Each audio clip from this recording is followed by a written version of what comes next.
Hello everyone, it's Model Farmer 6710. Welcome back to day 50 on the big 122 Model Farm Diorama display. It's very hard to believe that we're already 50 weeks into the Model Farm, and in fact it's nearly about a year that this Model Farm has been built. So you don't realise the time flying. A new harvester has arrived on Adrian's farm, as you can see. We'll get to that later on. Hedge cutting, it's been finished up as the ban is in place on Tuesday, only 2 days left. And there's also a bit of ploughing going on at the outer farm. Let's get into it, guys, it's very exciting. So starting off here in PJ's yard, it's actually very busy, it's all systems go with the muck spreading and the ploughing. So you got a load of the muck spreader of Adrian there. When he was dropping back the low loader and the digger that he got a load of, he just picked up the muck spreader, so he did.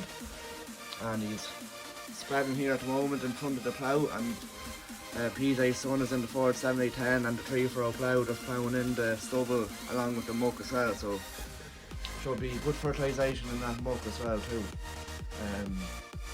JCB loaded up. Little Belmac muck spreader suits the 1200 very nicely, to be fair. And the 690 Massey and the 590 Massey are both parked up as they don't. Well, I suppose you'd have the 690, you could pull the Belmax better, but sure, you may as well use the 1200 when you have the power and the four-wheel drive. So other machines are parked up anyway. And we have a lovely 6290 Massey Ferguson coming down with a lovely air seeder on the back, Coon air seeder, a lovely 6290 now. In fact, I think it is the same one as Robert from the auction, so that's where it is. Don't know who it is, but seems to be some type of farmer anyway.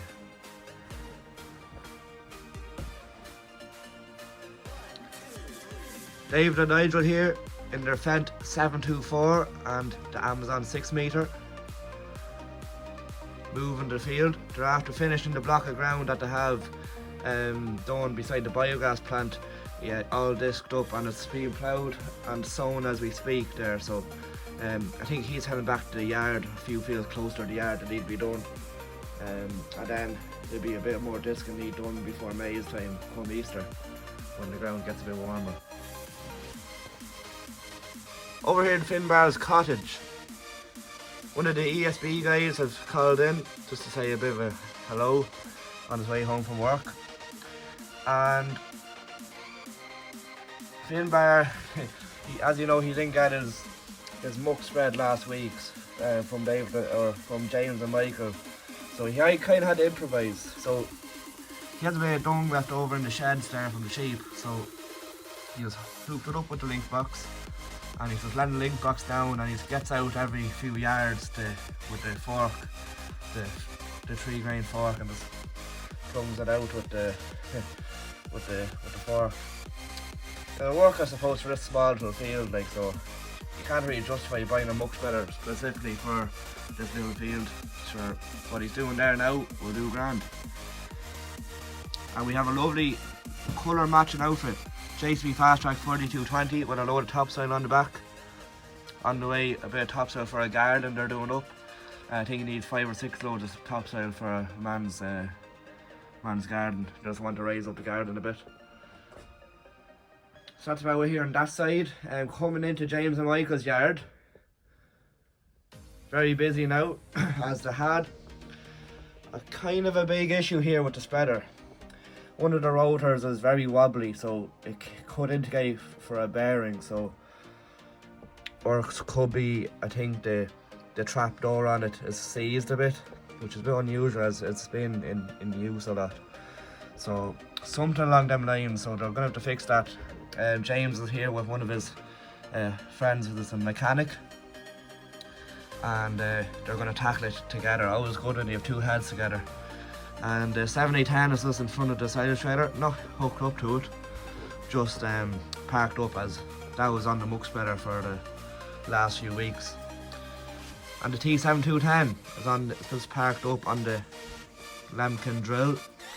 Only had a small bit of drilling this week, but next week I think there's a bigger job on, so may rest up for that. And a lovely Ford TW25 and 3-metre disc and the press on the back as well.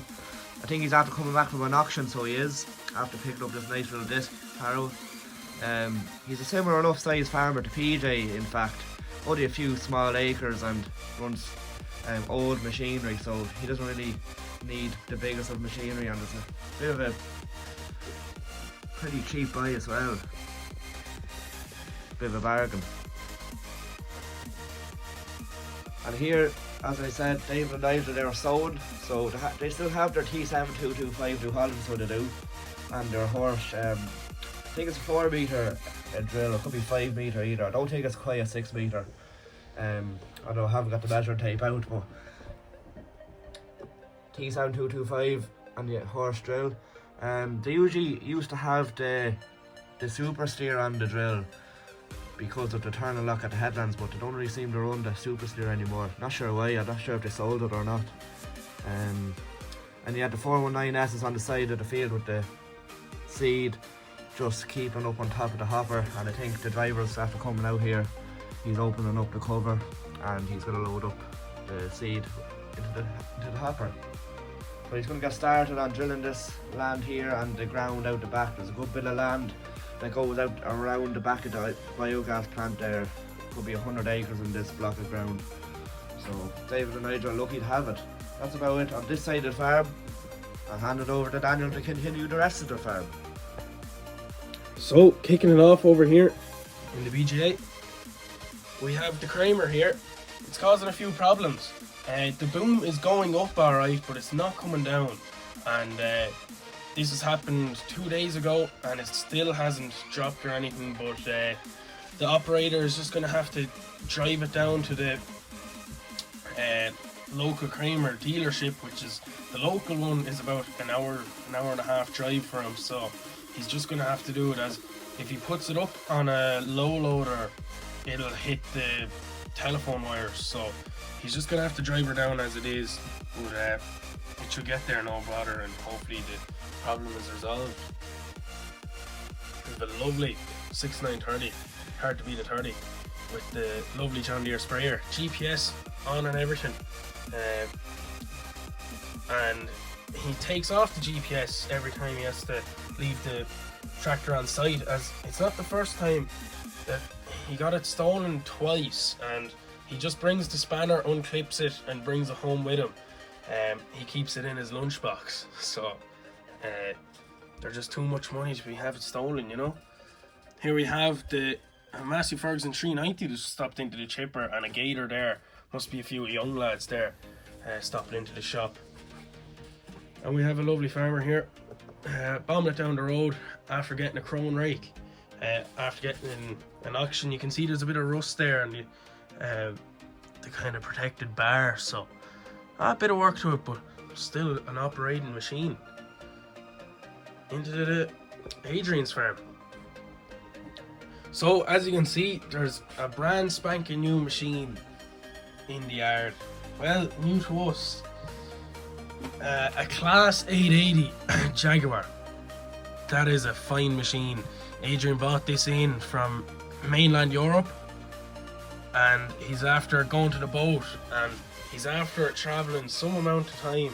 He was after coming all this way, but it was worth it. This machine was fully restored, and it's a lovely yoke. As he has the money, he's not gonna buy something old, well, something abused, you know. This is an old machine, but it was well minded. It was never a contractor's machine, always a farmer's. Everything was replaced in it, literally in nut and bolt restoration. Very nice machine. As you can see, like, you can see your reflection in the paint nearly, and he's well chuffed with that. As you can see, he drove some amount of time from the docks, but it'd be you'd love to do it in that Sammy, the roar out of it. Very nice purchase by him as well, though. He'll be able to do the vintage silage days and everything, and that yoke just did outdo anything at them. But everything else kind of parked up there inside the shed. The rake is an agitator and stuff. Cow is happy out there. And just in here, the case here. Adrian's son quit his last job as he wasn't too happy. He was telling Adrian about it, that he wasn't happy and he wants to leave, and Adrian just said, sure, come help me on the farm and he'll give you the same.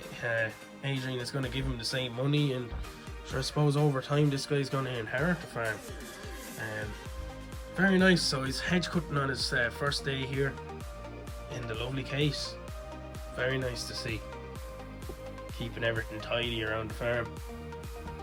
Mini digger parked up on the low loader, and tanker as well hasn't moved. Adrian's wife said she put her hands together and get them dirty. So she's after driving the Fendt down the road with the plough. She's going to plough up this ground. So David's just pulled out of her way so she can get in, and he's just disking and she's just going to plough up the ground.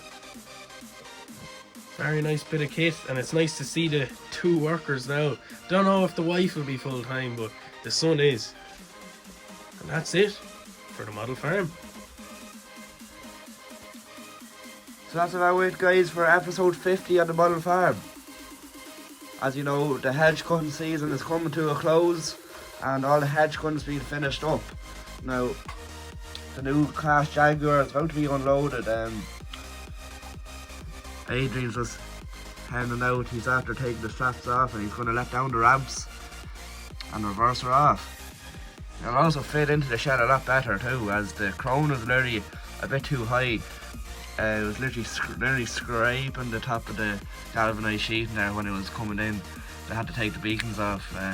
That's when Robert had the crown anyway. But yeah, Adrian is well impressed anyway. I would be too. And I wonder how much he paid for it. Anyway, hope you enjoyed the video, guys. Please like, comment and subscribe. And I'll see you again in the next video. Bye for now.